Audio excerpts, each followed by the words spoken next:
નમસ્કાર, આપ જોઈ રહ્યા છો સ્પાર્ક ટુડે ન્યૂઝ। પ્રદેશ અનુજાતિ મોરચા પ્રદેશ અધ્યક્ષ ગૌતમભાઈ ગેડિયાજીની સૂચના મુજબ અને ભારતીય જનતા પાર્ટી વડોદરા મહાનગરના અધ્યક્ષ ડોક્ટર વિજયભાઈ શાહજીના માર્ગદર્શન હેઠળ અનુસૂચિત જાતિ મોરચા વડોદરા મહાનગર દ્વારા આજે તારીખ 6/12/2024 રોજ ભારત રત્ન ડોક્ટર બાબા સાહેબ આંબેડકરજીના પરિનિર્વાણ દિન નિમિત્તે રેસકોર્સ સ્થિત તેમની પ્રતિમાને ફૂલહાર પુષ્પાંજલિ અર્પણ કરી શ્રદ્ધાંજલિ અર્પણ કરવાનો કાર્યક્રમ રાખવામાં આવ્યો હતો।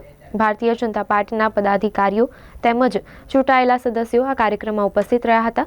રેસકોર્સ ખાતે આવેલા બાબા સાહેબ આંબેડકરજીની પ્રતિમાને પુષ્પાંજલિ અર્પણ કરવા માટે વડીવાડી ફાયર બ્રિગેડની મદદ લઈ બાબા સાહેબ આંબેડકરની પ્રતિમાને પુષ્પાંજલિ અર્પણ કરવામાં આવી હતી। 6 ડિસેમ્બર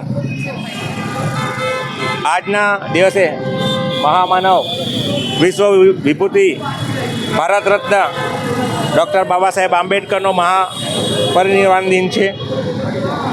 આજના દિવસે જ બાબા સાહેબે પોતાનો દેહ ત્યાગ કર્યો હતો અને ત્યારથી જ આ દિવસને મહાપરિનિર્વાણ દિવસ તરીકે ઉજવવામાં આવે છે। આજે અમે ભારતીય જનતા પાર્ટી વડોદરા શહેર અનુસૂચિત જાતિ મોરચા દ્વારા પુષ્પાંજલિનો કાર્યક્રમ કરીને શ્રદ્ધાંજલિ આપી છે, સાથે મૂર્તિ સફાઈનો કાર્યક્રમ કર્યો।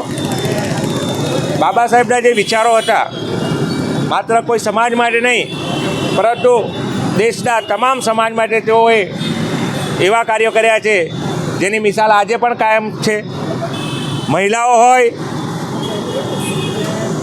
કે અન્ય કોઈ હોય તેઓના માટે હંમેશા માટે ખૂબ જ સારા કાર્ય કરી અને એક જીવન જીવવાનું ગૌરવપૂર્વક જીવન જીવવાનું કામ બાબા સાહેબે કર્યું છે।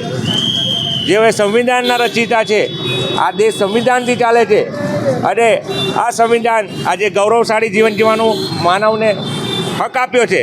ત્યારે આજના દિને આવા યુગ પુરુષને અમે શ્રદ્ધાંજલિ આપીએ છીએ અને તેઓને યાદ કરીએ છીએ અને તેઓના વિચારોને પણ અમલ કરવાનો અમે પ્રયત્ન કરીએ છીએ।